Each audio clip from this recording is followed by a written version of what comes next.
Welcome back to the second episode of the Local Voices podcast. I am actually chatting with my friend Ashley Jones today. Ashley is a mom to 4 amazing kids. She's a runner, a hiker, and a foster mom. And we're going to be talking about her family's journey through foster care. And honestly, just the reality of opening their home and their hearts to these kids and sometimes even their families in their time of need. It's a really inspiring and encouraging conversation, and I'm excited you guys get to hear it. So let's just jump right in. Hey, how are you? Hey, good. How are you doing, Tori? Good. It's been a while. Yes, it has. It's been too long. How's everything been lately? Things are good. I feel like we've had a ton of change the past, I guess 5 or 6 months, just a lot of change. And so it's been a season of adjustments, that's for sure. Yeah, I saw you took some trips. Oh my gosh, all your videos and pictures from their hikes and races, right? Yes. So yeah, we apparently we're just national park explorers now, which has been so great. But yeah, last Christmas we had some flight vouchers and we ended up taking the kids out to California and doing 4 national parks out there, which was super fun. And we realized how much we loved it. So then over the summer, Oliver and I went to Washington and did North Cascades and Mount Rainier. And then a friend and I went out to Utah, which was a trip that was, my friend and I, we went on this trip because we actually had tickets to the Taylor Swift concert in Toronto. And so we were super excited about that. But then we saw how much money the tickets were selling for.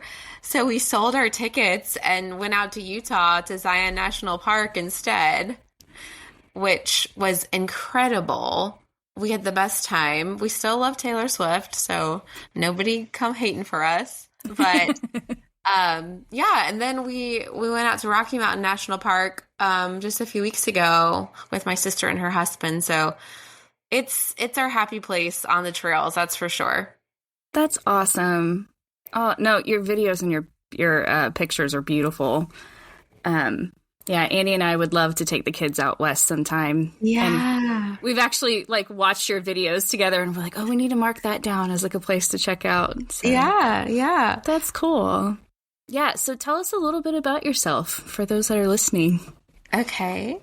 I'm Ashley Jones. I live in Roswell, Georgia, with our 4 kiddos who are 13, 11, 8, and 2. And I grew up in Roswell. My husband and I grew up in Roswell. And we live just 3 doors down from my in-laws and about 1.5 miles from my parents. So we are living right where we grew up, which is really special. And we love outdoor. Our family loves outdoor adventures, and we also are a foster family, which we've been doing for about 7 years. So that's a unique thing about us. But been a really cool part of our story. Yeah, how has that journey been? So it was interesting thinking back a little bit about how that started. And honestly, it started, I didn't really know anybody fostering growing up. Did you know anybody? Was that in your life at all? No.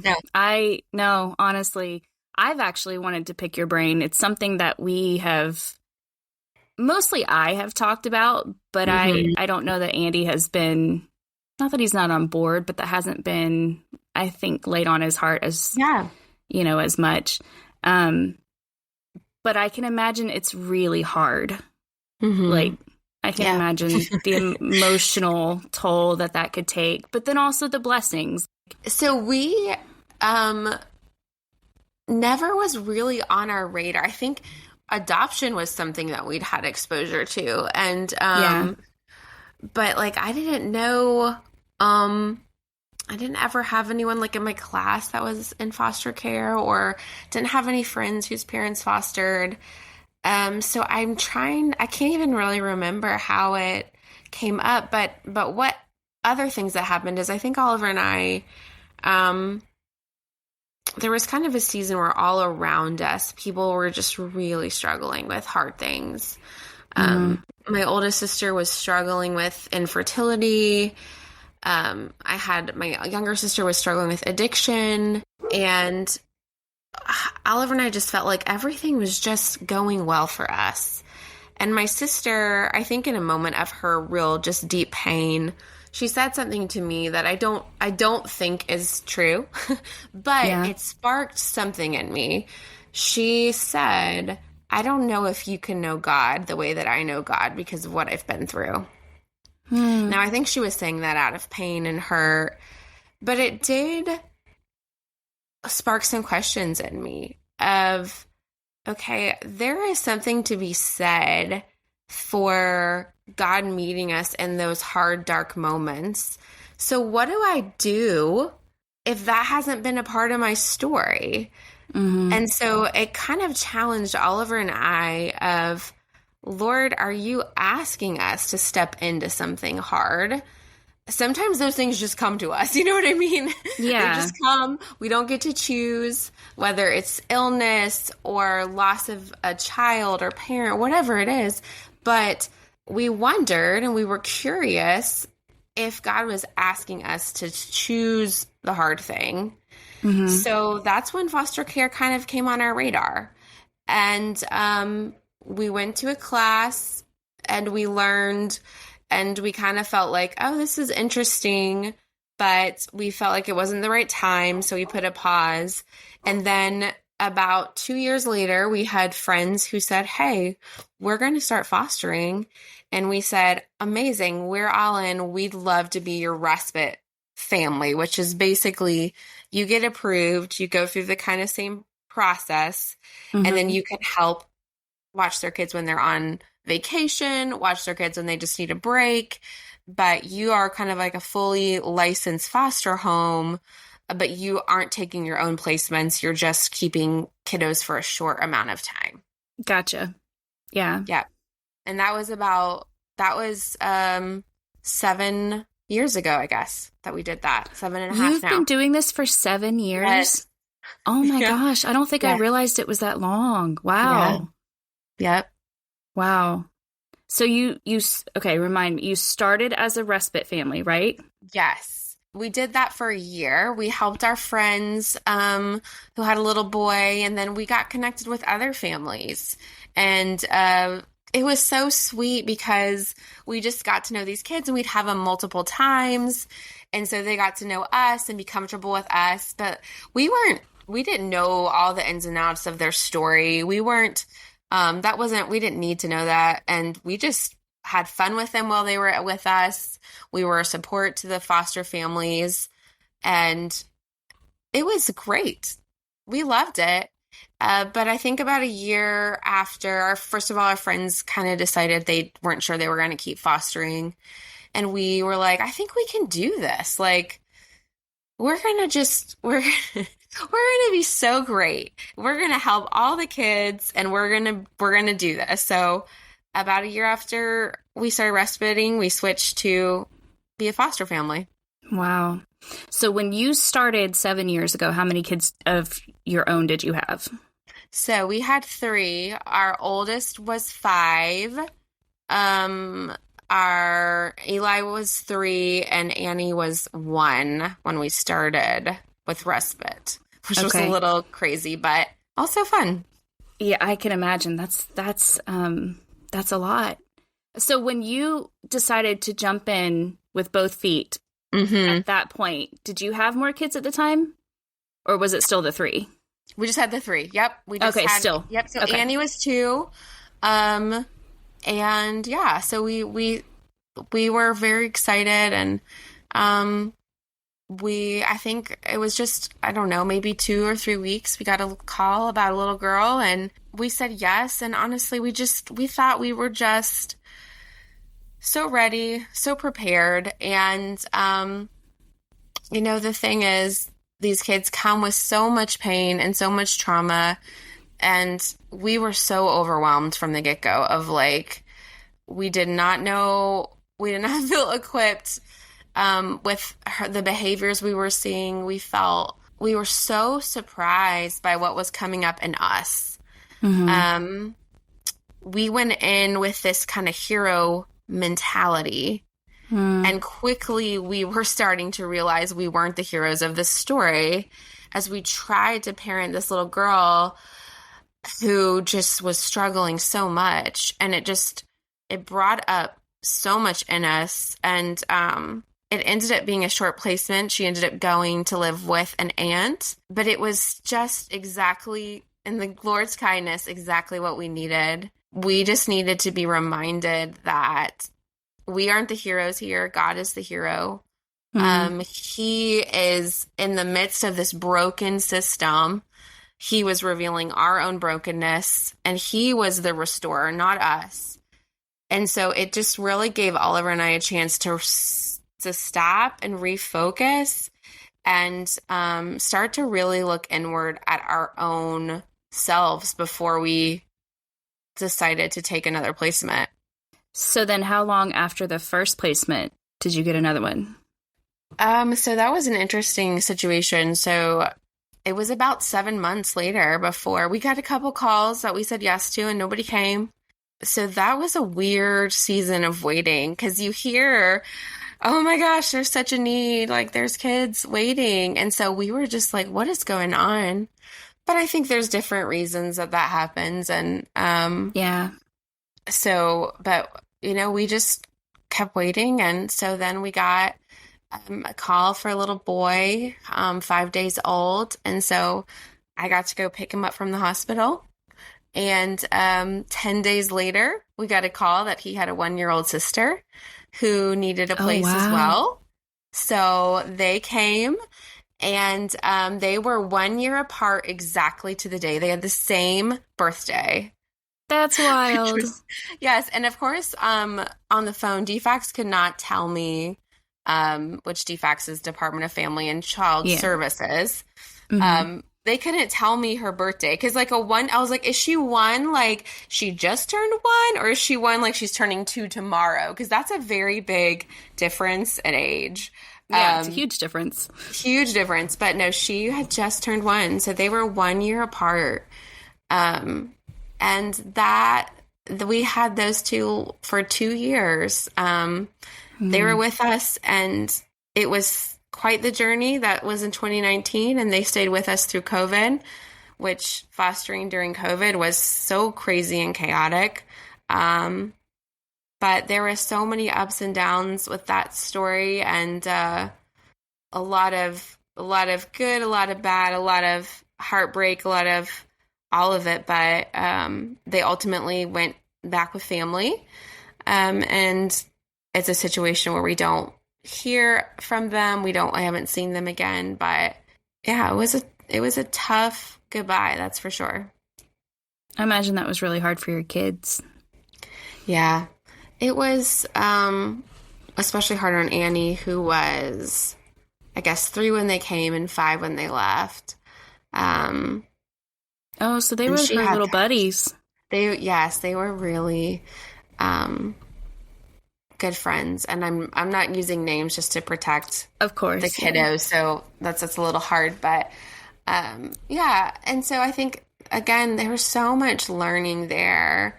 And I think we go into fostering and we have all these preconceived notions of what these parents are going to be like. And I remember being at the hospital with this little boy, this tiny 5-pound baby boy. And I was so scared that his mom was going to come. I didn't know all the situation. So I didn't know if she was allowed to come. I didn't know. And I was so nervous to meet her, so scared the first time.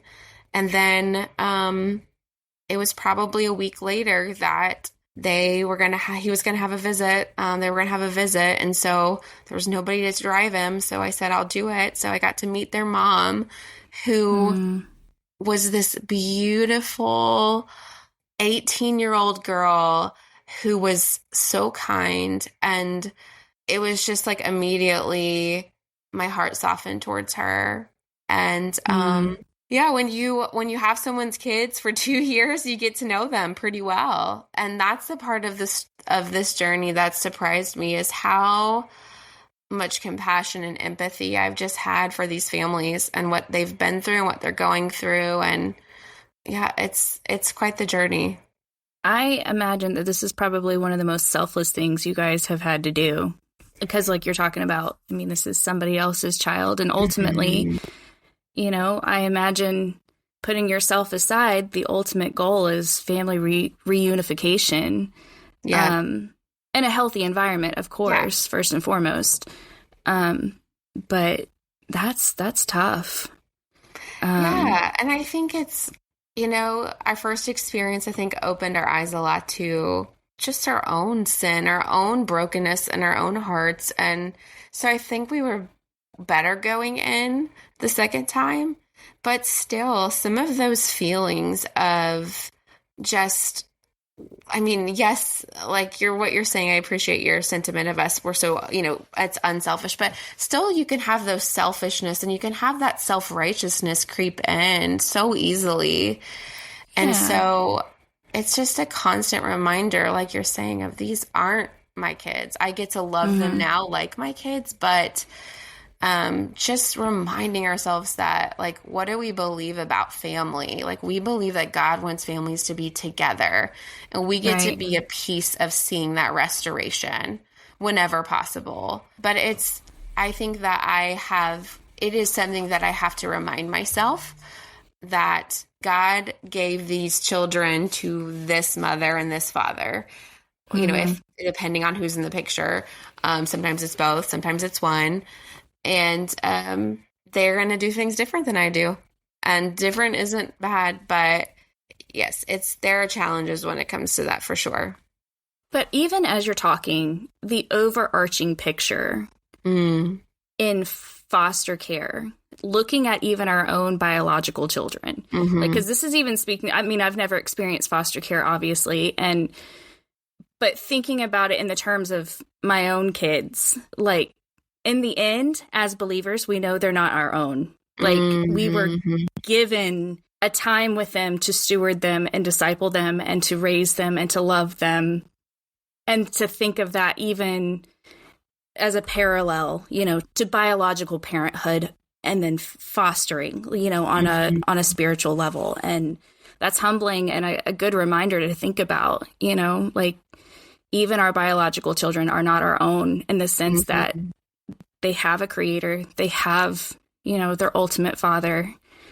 And we just pray that we are good stewards of the time that we have with them. So yeah, that's humbling. Yeah. To even think about. I think we have this false sense of control with our own kids, you know? Absolutely. Like, absolutely. That somehow, because we have them in this certain environment or all these factors, and it's all going to be fine, and that we somehow are holding the keys to it all. And I think that fostering is the opposite. There's no control. There's no sense of, like, they don't tell you what's going on. You just, sometimes it's day by day. And that's more of the reality, honestly, with our kids too, is like you're saying, we aren't in control. We don't know what the future holds for our kids. And yeah, it's just a surrender. It's just a surrender. Yeah.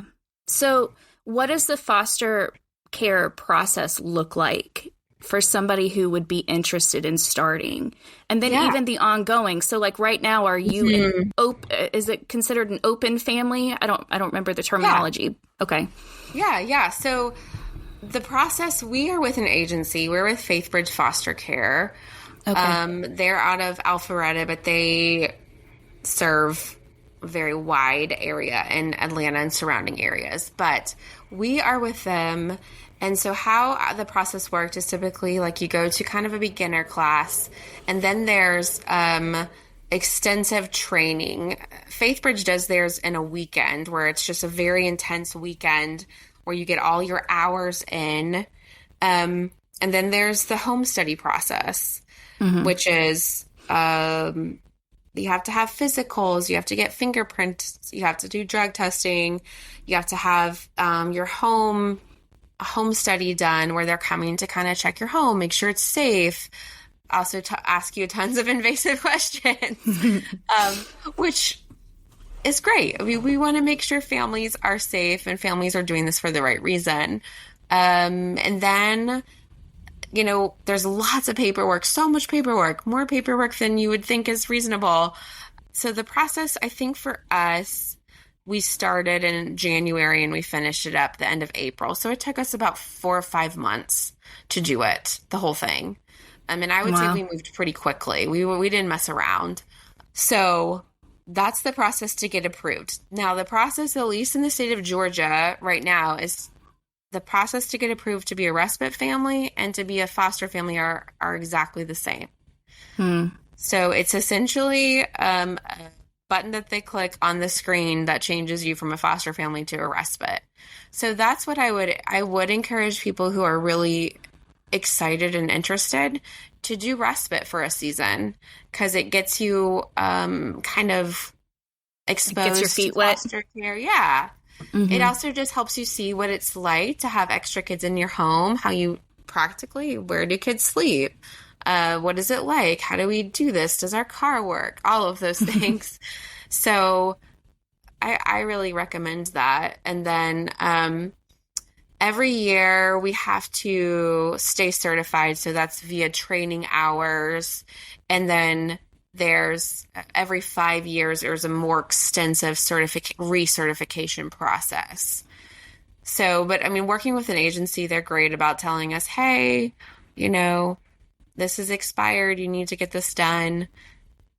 Mm-hmm. So there's definitely work behind it, which that's the part that can be weighty on you. And when you have kids, there's a lot of paperwork of every time they go to the doctor, you need to upload their stuff. You need to, if they're in school, you need to keep track of their grades, any sort of meetings you have. So that's the stuff that drives me crazy.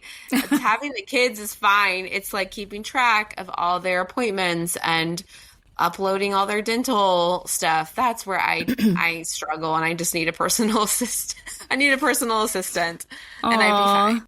So yeah, that's kind of what it looks like. And so right now we are technically considered on hold. So we had kiddos go home September 1st who had been with us for 2.5 years. And so we're in a just kind of on hold status. We're still approved. We're still ready to go. But that's something that we found important just as we, grieve kids going home, as we kind of regroup as a family. It's a great time for us to travel, which we've done. It's a great time for us to just invest in our kids in a different way. And so that's where we're at now. We have been able to stay connected with the kids that we had. And so they're actually coming tonight to spend the weekend with us. Oh, so wow. That's awesome. Yeah, we've been able to have a relationship with their mom, and she needs help. She needs support. She's doing this by herself. And so, I mean, that's one thing that I think has been so eye-opening to Oliver and I is just, Oliver and I, we have so much support around us. We have so many people in our corner. We have family. We have friends. A lot of these families who lose their kids, they don't have anybody. They don't have anybody. And so it's now, we're trying to be a piece of her support group, because raising kids is hard and you can't do it by yourself. So we're just trying to help her when we can by, having the boys come for about 1 weekend a month is kind of what we're doing now. And it's so good for us. We just absolutely love seeing them. Aww. And I think it helps her as well.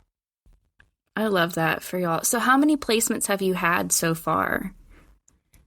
So we have technically had 4 placements.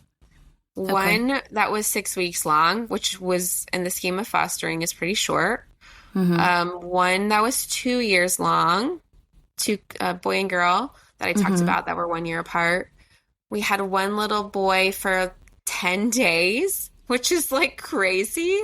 Wow. But it just was a unique situation, and he went back to his dad, which was great. But just 10 days, and then we had the two boys for 2.5 years. Okay. And then we've done respite in between. So a lot of times after kids go home, we'll be on hold, but we'll open up to respite for families who are like traveling for the holidays or whatever. So we'll be open. And so we've had kiddos through respite. I'm not even sure how many, but quite a few. I'm sure that is emotionally a lot. And I'm sure that even probably physically, I mean, that's, especially when they're really little, that's little extra bodies, to keep up with on top of. But honestly, what a beautiful way to love on those that are just in need. And honestly, I mean, I do genuinely see how it has to take a lot of selflessness and sacrifice to be in the position to open your home, but then also to take on the emotional part, not even just between you and Oliver, but like for your kids as well. And to just know that this is potentially for a season, and it's ultimately to glorify the Lord and hopefully be the hands and feet of Christ in somebody else's life that you may or may not have ever met before. And is it pretty typical if you take in a child or children that you are going to have visitation with their biological parents? Is that pretty standard? Yes. Okay. Yep. That's standard, and it's unique how it works different times. Sometimes we, specifically before COVID more, we would take kids to visit sometimes, and so we would interact with parents there. COVID was super interesting in that we were doing FaceTime visits with parents, which at that point our kiddos were 1 and 2, so their ability to FaceTime was pretty limited, but it did give us a chance to really build relationship with parents because we were really the ones talking to them. And I mean, there's just a lot of discomfort with fostering. Like, there's a lot of weirdness. I mean, when you meet at a playground and you're meet with your foster kids and you meet their mom and they're calling you both mom, and there's just so much crazy weirdness, and so you have to kind of be like, all right, we're just gonna roll with this. And so just the dynamics are just the dynamics. It's, and so I think that's one thing that, like, I would never call myself a brave person. I would never call myself like one who takes risks. And I think that's one thing that I think the Lord has been kind to reveal to me and just encourage me in, is that, like, no, Ashley, you've been so brave. You've been so brave. You've stepped into hard conversations. You've reached out to these parents and chosen to have a relationship with them. And I think that I don't feel brave because a lot of times I feel scared. Like I said, I think at the end of the day, for the first time, I think at the end of the day, you've been obedient. I mean, and that does call for courage, especially when it's not easy. I absolutely see that. Yeah. But I think realizing that it's okay if I feel scared sometimes, but I still do the thing, Like, that's really courage, is being afraid and doing it anyways. So I've had to just give myself grace in that, of like, it's okay that every time you meet a new parent, a new mom, you feel nervous and you're not sure how it's going to go and you're not sure how they're going to feel about you. And that's okay. You're going to step into it anyways. I actually love that you just said that, because the last episode that I just did, my friend was talking from a different perspective, but her line was, you just have to do it scared. And I love that this is the overarching theme, because I do think that's important. Yeah. Yeah. And I would just say too, like, I think, like I mentioned earlier, I think when you get right next to brokenness, when you welcome it in your house, what it does is it reveals your own brokenness too. Mm-hmm. And so I would say anybody stepping into this journey, I would really recommend doing your own work. So whether that's counseling, whether that's Oliver and I have done a 12-step program at our church called Regeneration, which is nationwide and I can't recommend enough. That just has helped us understand our own sin patterns, because it's so easy, like you're saying, like it's easy to get trapped in different cycles. And for me, that can be self-righteousness. Mm-hmm. And it's easy for me to get in this cycle of I'm doing so much, like I would be better for these kids. And those aren't things that I actually really believe. But I think doing the work to just remind myself of those truths and just be very aware of the own sin patterns that are in me. Because the reality is I'm not different than these parents. I'm no different. My sin might be different and maybe the consequences aren't as severe, but I'm no different. And I think I would just encourage people, if you're on this journey, if you're interested, find a program, find a counselor, and just do your own work. Makes total sense. I think, I love the line. I think I heard this line from somebody who I'm going to do an episode with later, but that line that motherhood is sanctifying. And it's the same idea. I actually read something as well about, as a believer, this idea of like a tea bag and what you consume. So if you're filling your mind with the things of the Lord, if you're filling your mind with good, righteous things, that when you're put into hot water, what you have take in will eventually come out. It will seep out into your circumstance. So that makes perfect sense to make sure that like you're doing personal work to be prepared for all the hard that's going to come. I think that makes total sense. Yeah. So, yeah. And I think your spouse, like being on this journey with Oliver is the best gift. And the reality is nobody knows what it's been like at our house except for he and I. And as much as our friends and our family have been so supportive and so involved, the truth is, like, nobody knows what it's like. Nobody knows what it's like. And so to have him and to have each other to just encourage one another in the way, because it's so easy to get discouraged. It's so easy to say, I don't know if you've seen the movie Instant Family. Have you seen that movie? I don't think I have. You've got to see it. It is so good. It's about fostering, and I feel like they do such a good job really portraying it as like true and reality, the good, the bad, the ugly.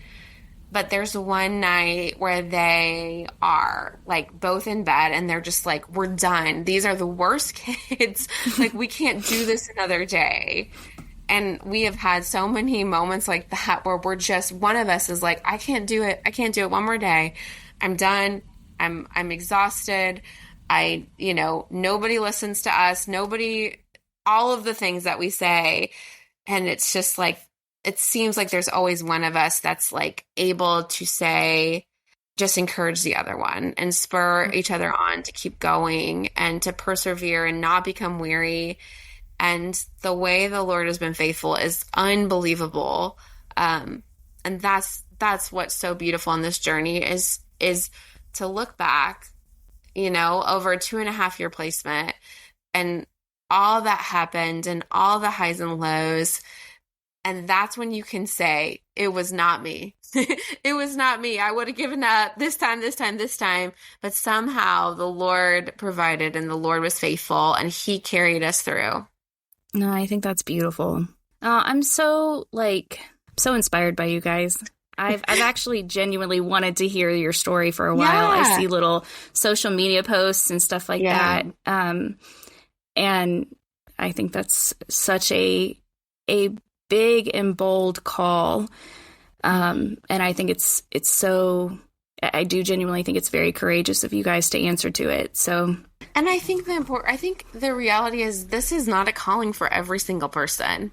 Right. But I do think God is calling all of us into uncomfortable places, into hard places, into things that we're scared to go into. And I think that's what we have to ask ourselves is, Lord, how have you gifted me? What am I strong in? Where are you leading me? Mm-hmm. And we have to say yes. And that's going to look different for every single person.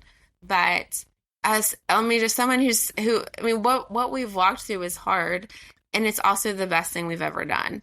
And the joy and the partnering with God and what he's doing in this world, there's no better place to be than that. So I would just encourage people, get off the sidelines. Whatever it is, get off the sidelines and get in the game. It's going to be hard work, but it's going to be worth it. That's even encouraging to me. So thank you. Thank you. Well, thank you so much for doing this. I was actually really excited about this one. So thank you. Yay. Wow, this was fun. I always love chatting. Yeah, we'll definitely have to get together soon and catch up some more. I need to hear about a story, the snake story. Oh, yeah. The snake story. Yeah, people are really afraid of snakes. It's a whole thing, like really paranoid of snakes. I didn't realize. Yeah, I can relate to that. Yeah. Yeah, I mean, I don't favorite. like snakes. I don't like snakes at all, but I'll go in a house that has a snake, in a cage. But some people won't, apparently. Oh, that's funny. Yeah. Oh, I would have. I mean, yeah, in a cage. That's fine. As a pet. That's, yeah. Yeah. Yeah. But some people won't, apparently. Aw. Well, thank you again, and I hope we get to catch up soon. Sounds great. Thanks, Tori. Thanks for tuning in this week. I hope you guys found that conversation just as encouraging as I did. I actually love her line to get off the sidelines and get in the game. I think it's a great challenge as we move into 2025 and kind of embrace all the possibilities that this new year could bring and really reflect on, are we willing to answer a call or step into something hard?